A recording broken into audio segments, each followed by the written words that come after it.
the wide angle portrait. Let's just do that one more time.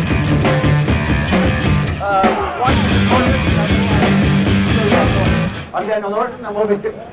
We decided to do something a little different because it's Friday and we're trying to have a little fun. So we're going to shoot some wide-angle portraits. We're going to kind of, we got Marissa here who we picked up off the street. She is by no means a professional model. I just met her, I swear.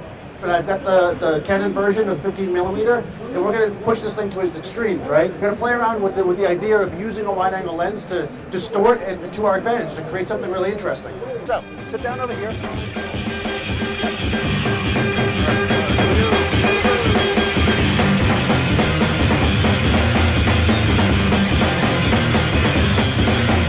Sure, you could use these lenses for landscapes and all kinds of other cool stuff you do with the wide angle, but why not shoot some crazy portraits? That's what we're going to do today.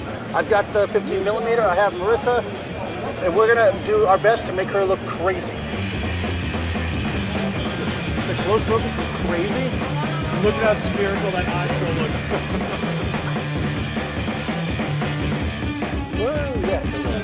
Oh, shooting into the light, this wild man. This guy's crazy. And when we got this lens, we weren't sure what we were going to do with it. We adapt to it in 3 seconds. And you can see that it's not about a distortion, it's about making an incredible image. Chin up, chin up. Manual focus, one of the sharpest lenses I've seen in a long time. All right, so we came to the booth. We wanted to shoot some portraits. It got a little out of hand. Kids came. We ran around. It was super fun. We got people involved, which is what we like to do.